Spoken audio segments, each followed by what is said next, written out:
Greetings. Recently, I posted a video about the Battle of Tsushima on May 14th to 15th, 1905, in which the combined fleet of Japan decisively defeated the 2nd and 3rd Pacific Squadrons of the Russian Empire. However, preceding this event was the loss of the 1st Pacific Squadron, based at Port Arthur. In this video, I will attempt to fill this gap and tell the story of those events. We will begin our story in 1898. In March of that year, the Russian-Chinese Convention was signed in Beijing, leasing the Kwantung Peninsula to Russia for 25 years. Under the terms of the convention, Russia acquired the Kwantung Peninsula, including the cities of Dalny, Dalian, and Port Arthur, Lushun. It was decided to establish a base for the Pacific Fleet in Port Arthur. Unlike Vladivostok, Port Arthur was an ice-free port and was located in the Yellow Sea rather than on the periphery like Vladivostok. By the way, a commercial port was also established in the city of Dalny, which could be used by military vessels. Let's now analyze the combat composition of the fleets. I remind you that at the beginning of the 20th century, the main fighting force of the fleet consisted of battleships, typically armed with 4 12-inch 305 millimeter main guns, placed in 2 dual-gun turrets at the bow and stern. Additionally, the standard armament included several fast-firing 152 millimeter guns and usually anti-mining artillery of smaller calibers. The 1st Pacific Squadron, based at Port Arthur, had 7 battleships of various types. Among them were the latest battleships, Retvizan, built in 1901 in the United States, and Tsarevich, built in 1903 in France. 3 ships, Petropavlovsk, Sevastopol, and Poltava, belonged to the Poltava class of battleships, which were built in Russia in 1894 to 1895. According to contemporary skeptics, the verdict, built in Russia, meant expensive, poor quality, and unreliable, and this project was widely criticized. However, I would like to note that these battleships were a formidable fighting force, and in fact only lagged behind the first 2 ships in speed. Tsarevich, 18.8 knots, Retvizan, 18 knots, and Poltava, 16.5 knots. To explain, a knot is the speed at which a ship travels 1 nautical mile, 1,852 meters, in 1 hour. Multiply this figure by 18 or 16.5, and you will get the speed of the mentioned ships.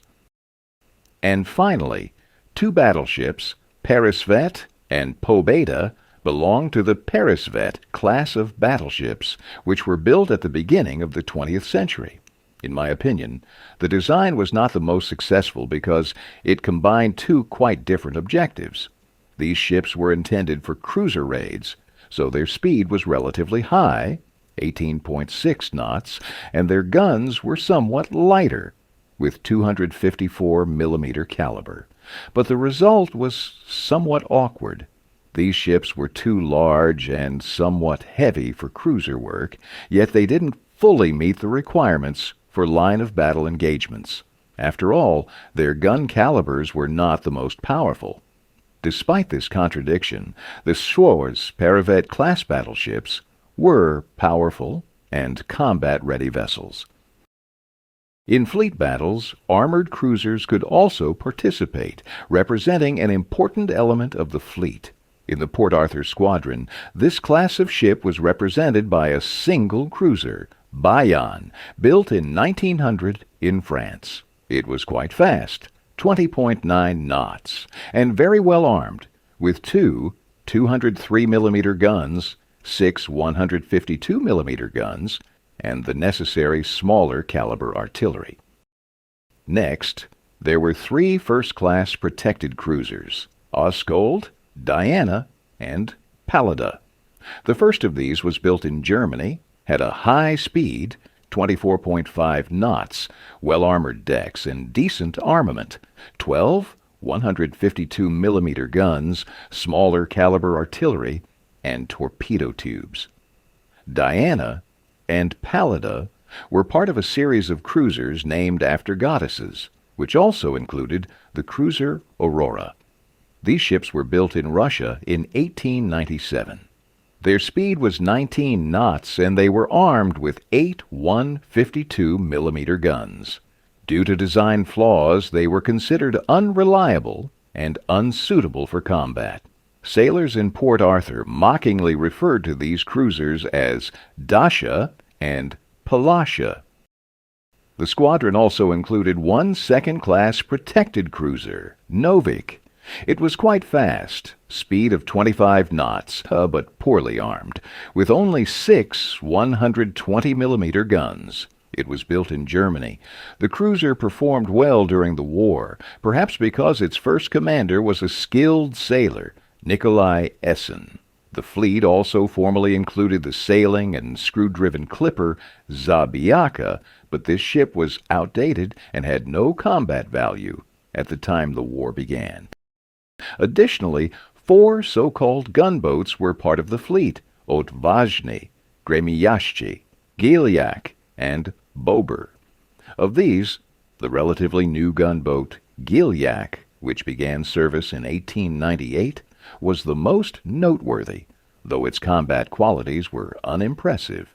Speed of 11 knots with a main armament of a single 120mm gun. The others were hopelessly outdated. Among the combat vessels, we should also mention the destroyers, ships designed for launching torpedo attacks against enemy vessels. Among them, there are 2 classes, the so-called destroyers, Esminsi, which were armed with several large-caliber torpedo tubes and 75mm and 47mm guns, and smaller numbered torpedo boats, which were significantly smaller in displacement, armed with 1 or 2 torpedo tubes and a 47mm gun. The Port Arthur Squadron had 22 destroyers. The overwhelming majority of them were brand new, including several that were assembled from individual parts in Port Arthur during the war, although there were also some ships from the 1890s that had not yet become obsolete. There were no numbered torpedo boats in Port Arthur. Other notable vessels included the auxiliary cruiser Angara, 2 minesweepers, Olmor and Yenisei, 4 transports, and the hospital ship Mongolia. The fleet also included a detachment of Vladivostok cruisers, 3 of which were armored cruisers, Rosia, Gromoboy, and Rurik, and protected cruiser Bogatyr, and the auxiliary cruiser Lena. In addition to these, the detachment included 10 numbered torpedo boats. The cruiser Varyag and the gunboat Koritz were stationed in Korea at the start of the war in the port of Shemulpo as stationary vessels. Other ships in this role included the gunboat Manchjur, based in Shanghai, the gunboat Sivuch in Inko, and 2 considerably outdated second-class cruisers, Jigit and Razboynik. These ships did not participate in the battles of the Port Arthur Squadron. The Port Arthur Squadron was commanded by Oscar Stark. Now, it's time to describe the Japanese squadron.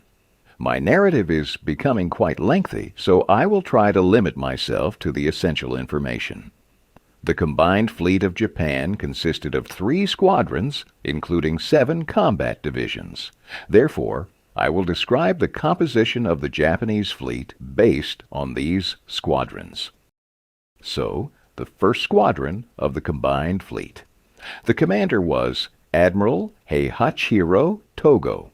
It consisted of the 1st and 3rd Combat Divisions. The 1st Division included 6 battleships: Mikasa, Shikishima, Asahi, Fuji, Yashima, and Hatsuse. All were built in England, and each battleship was equipped with 4 305 mm guns and 14 152 mm guns, although the earlier Fuji and Yashima had 10 152 mm guns. Naturally, they also had the standard set of smaller caliber artillery. Their speed ranged from 18 to 18.7 knots. The Japanese battleships had a higher rate of fire and better armored protection than their Russian counterparts. In April, 2 armored cruisers, Nishin and Kasuga, built in Italy, joined this combat group. Each had 2 203 mm guns and 14 152 mm guns, and Kasuga was additionally equipped with a 254 mm gun. These ships had been intended for purchase by Russia, but according to rumors, Russian officials began hinting at the desirability of kickbacks. The Italians grew tired of this and sold the cruisers to Japan, whose representatives made the payment almost immediately. The 3rd Combat Division consisted of 4 protected cruisers: Chitose, Takasago, Kasagi, and Yoshino, built in the USA and England.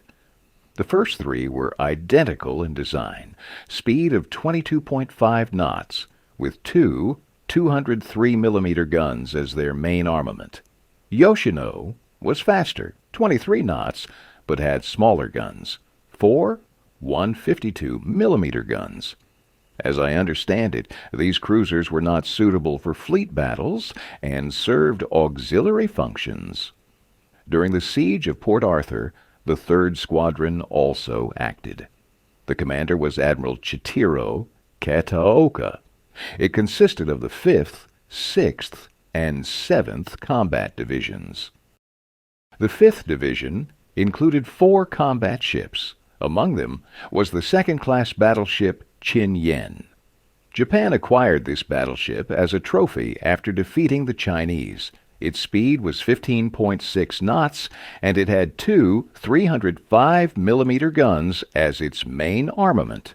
The battleship had been built in 1880, and by the time of the Port Arthur siege, it was outdated and of questionable value for fleet action. Additionally, the division included 3 identical protected cruisers: Matsushima, Itsukushima, and Hasidate, built in 1888.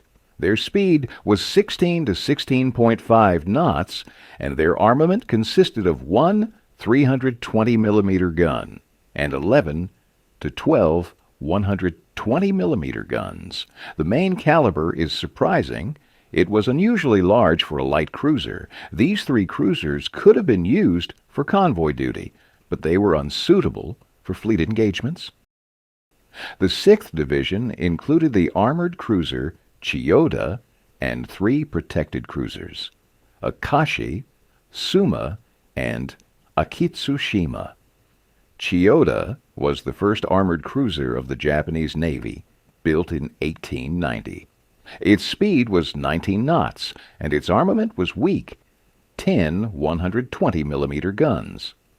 Akashi, Suma, and Akitsushima were relatively similar ships. Their speed was 19 to 20 knots, and their armament consisted of 2 152 mm guns, with Akitsushima having 4 and 6 120 mm guns. The 7th Combat Division was made up of obsolete ships, which is why these vessels never left the shores of Japan and did not participate in the siege of Port Arthur. The 2nd Squadron, commanded by Hinekyojo Kamimura, was a formidable force. It consisted of the 2nd and 4th Combat Divisions, with 6 armored cruisers and 4 protected cruisers. The ships of the 2nd Squadron were stationed in the Korea Strait, tasked with preventing Japanese cruisers from entering the Yellow Sea. They participated in the siege of Port Arthur only occasionally, so there is no need to describe them in detail. Additionally, the Japanese fleet included destroyers, also known as torpedo boat destroyers, and numbered torpedo boats, distributed across the squadrons. The war began with the Japanese squadron's attack on Port Arthur on the night of January 26th to 27th, 1904, Old Style. On the eve of this, the command of the Port Arthur Squadron made a serious mistake. The fleet was left at the outer roadstead, fearing that the Japanese, in the event of an attack, might block the Russian fleet on the inner roadstead with fireships and immediately gain full control of the sea. However, at the outer roadstead, the fleet became vulnerable to attacks from Japanese destroyers. This danger was attempted to be countered by deploying anti-torpedo nets, but this defense proved insufficient. The result was immediate. Two of the best battleships of the Russian fleet, Retvizan and Tsarevich, were seriously damaged by torpedo strikes, and their repairs took several months. The cruiser Peyada was also damaged, but this was less significant. Although the Russian fleet still had considerable strength at its disposal, the command, exaggerating the superiority of the Japanese fleet over the Russian one, practically abandoned active naval operations. On February 1st, 1904, a new commander-in-chief was appointed, Admiral Stepan Makarov. He held unquestioned authority in the Navy, and the Port Arthur sailors eagerly awaited his arrival. On February 24th, Makarov arrived in Port Arthur and took command of the fleet. Stepan Makarov did indeed revitalize the squadron, taking it to sea several times and engaging in battles with the Japanese. However, the Port Arthur squadron always followed the same route, which was a critical mistake the Japanese did not forgive. Naturally, the Japanese placed minefields along this route. On March 31st, the battleship Petropavlovsk, while at the outer roadstead, hit a mine and sank immediately. Admiral Makarov was killed. In April 1904, Rear Admiral Wilhelm Wittgeft was appointed as the acting commander of the Pacific Squadron. He is often criticized for indecisiveness and for refusing to take active combat action with the fleet. However, under his leadership, the Port Arthur sailors achieved a stunning success in their battles with the Japanese fleet. After the sinking of Petropavlovsk, the Japanese fleet maintained constant patrols 10 to 11 miles from the fortress. Admiral Togo made a significant mistake here. Like Admiral Makarov, he kept the fleet on the same regular route, failing to vary it. This pattern was noticed by observers on the coastal batteries of Golden Mountain and the Liatation Peninsula. It was then that the commander of the mine layer, Amur, Fyodor Ivanov, suggested placing minefields along the route of the Japanese squadron.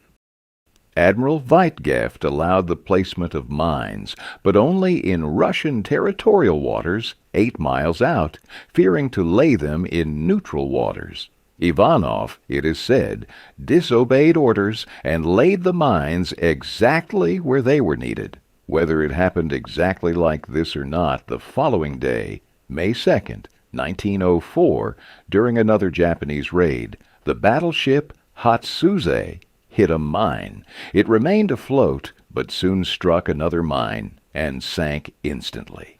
But that was not all. The battleship Yasima headed towards Hatsuse to tow it, but it too hit a mine. Efforts were made to tow Yasima back to Japan, but far from Port Arthur, a wave struck the ship, and it sank. Out of the 6 Japanese battleships, 2 were sunk, giving the Port Arthur squadron an advantage. However, this did not prompt the command of the Port Arthur squadron to take more active measures. Now we must momentarily shift our focus away from the naval war and consider the actions of the opposing forces on land, as it was, strangely enough, these actions that determined the fate of the Port Arthur Squadron. At the end of April, the Japanese landed the Second Army of General Oku in the Bay of Bichivao, about 150 kilometers north of Port Arthur. The army, consisting of 3 infantry divisions, advanced towards the Liaodong Peninsula. The Port Arthur garrison took defensive positions near the town of Jinzhou. This location seemed purpose-built for defense. Jinzhou was situated on the Jinzhouski Isthmus, the narrowest part of the entire Liaodong Peninsula. This allowed the garrison, with the forces of just 1 regiment, to completely block the isthmus, making flanking maneuvers impossible for the enemy. On May 13th, the Battle at Jinzhou took place. All Japanese attacks were successfully repelled, but by the end of the battle, parts of the 4th Japanese Division managed to outflank the left flank of the defenders along the shoreline and capture the almost completely destroyed Russian trenches on the left flank, thus getting behind the defenders. The commander of the 4th Rifle Division, General Foch, who was in charge of the overall defense, gave the order to retreat. Why was there no command to push the Japanese back and restore the defense at a strong position? Well, first of all, any subsequent breakthrough by the Japanese could have cut off the Port Arthur garrison from the fortress. Secondly, it was likely that the defense of the entire Kwantung Peninsula was considered futile. The distance from Port Arthur to Jinzhou was 32 kilometers in a straight line. This was 2 coastal lines, each more than 30 kilometers long. There were insufficient forces to secure the coastline. Who could guarantee that the Japanese fleet wouldn't land a force halfway along the route? In that case, the destruction of the forces concentrated at the Jinzhou Isthmus would have been inevitable. Therefore, the 4th Division retreated and took up positions directly on the fortifications of Port Arthur. As a result of this retreat, the Japanese occupied the city of Dalny. This was, of course, inevitable, but how the Port Arthur command managed to not blow up or destroy in some other way the facilities of the commercial port is beyond me. Such carelessness in war is unacceptable. The Japanese received the commercial port intact and, of course, made good use of it. General Oku's army then turned and marched to the front in Manchuria, while in Dalny, under relatively comfortable conditions, General Nogi's 3rd Army landed.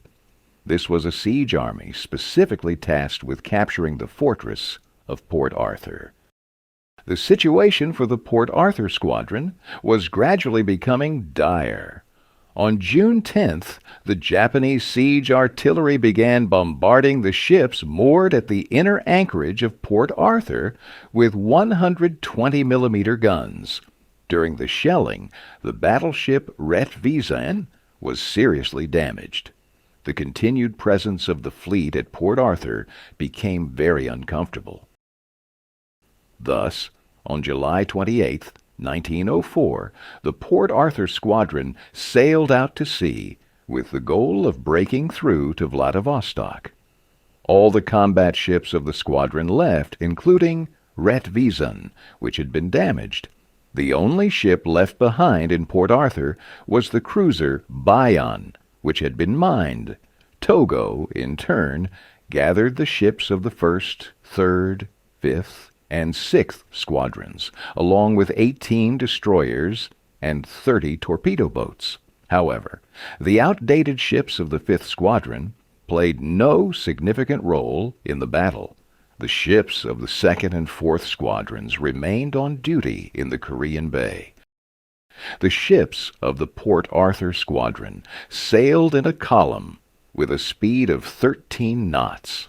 An attempt to increase speed resulted in the Po, Poltava, and Sevastopol falling behind, so the speed had to be reduced. At the head of the column was the Tsarevich, where Admiral Vidgev's headquarters were located. The Japanese opened fire at 12:20 p.m. from the maximum range of 80 cable lengths. To clarify, a cable length is 1/10 of a nautical mile, which is 185.2 meters. There was an exchange of fire for some time, but by 2:30 p.m., the main Japanese forces pulled out of the battle and lagged behind. During the first phase of the battle, both sides scored hits on each other's ships, but the damage was not significant. The battle resumed at 4:45 p.m., with the Japanese focusing their main fire on the flagship Tsarevich. One of the Japanese shells hit the bridge where the command of the Port Arthur Squadron was stationed. Admiral Vidgev was killed. Shortly after that, the steering cables were severed, and the Tsarevich lost control and started circling. The commanders of other ships, not understanding the situation, attempted similar maneuvers. Finally, a signal was sent from the Tsarevich saying, "Admiral hands over command to Peresvet," meaning to the junior flagship of Rear Admiral Pavel Ukhtomsky. However, on the Peresvet, the halyards were also severed, and the Rear Admiral could not acknowledge the signal to take command. The Russian battleships became disorganized. Around 6 p.m., the Port Arthur battleships turned back. The commander of the cruiser squadron, stationed on the Askold, received the order, "Act at your discretion," and decided to attempt a breakthrough. However, only the Novik responded to this order. The Diana and Pallada joined the squadron of battleships. Nighttime attacks by Japanese destroyers were unsuccessful. In the ensuing darkness, the Port Arthur Squadron, now without command, split up. The majority of the Russian ships, battleships Peresvet, Retvizan, Pobeda, Sevastopol, and Poltava, cruisers Pallada, destroyers Vinoslivy, Vlasny, and Boyki, along with the hospital ship Mongolia, managed to return safely to Port Arthur. The Tsarevich, having lost power, decided to attempt a breakout to Vladivostok. However, when it became clear that this was impossible, the battleship arrived at the German naval base in Yingdao, where it was interned. The destroyers Beshumny, Bestrashny, and Bespokojny also arrived there. The cruiser Askold and the destroyer Groza were interned in Shanghai. The cruiser Diana sailed all the way to Saigon, which, I believe, was farther than Vladivostok, but the Japanese were not in pursuit. I would venture to guess that the only criterion for the ship's commander was that Saigon was likely a more pleasant place to stay than Qingdao, or especially Port Arthur. The destroyer Burney ran aground and was scuttled by its crew. The most complex fate, however, was that of the cruiser Novik. It made its way to Vladivostok, sailing around Japan, and reached Sakhalin. But it was scuttled in the port of Korsakov after a battle with the Japanese cruiser Tsushima. Clearly, the results of the sea battle for the Port Arthur Squadron were not as catastrophic as those of the Battle of Tsushima. No ship was lost due to artillery fire. The ships interned in foreign ports, although detained until the end of the war, at least did not fall into Japanese hands. In conclusion, I will tell you about the fate of the remnants of the squadron that returned to Port Arthur. As you can imagine, this fate was not enviable. In Port Arthur, the ships began to be disarmed, and their guns were transferred for the defense of the fortress. The ships' crews were reorganized into naval infantry units, which were sent to the land front. It is hardly deniable that the sailors significantly strengthened the defense of the fortress. Meanwhile, on the land front, the Japanese were slowly but steadily advancing. In late November, the Japanese captured High Hill. From both of its peaks, the inner harbor was fully visible. An observation post was set up there to adjust artillery fire, and the Japanese began shelling the Port Arthur Squadron ships with 280 millimeter howitzers. Now, nothing could prevent the destruction of the remnants of the squadron. Under the hail of shells falling vertically, the battleships Poltava, Retvizen, Peresvet, Pobeda, and the cruisers Pallada and Bayan sank one after another. The only first-class ship that avoided the disgraceful fate of sinking in the shallow harbor was the battleship Sevastopol. On the night of November 26th, it moved to the outer harbor in White Wolf Bay, where it began preparing to break through the blockade.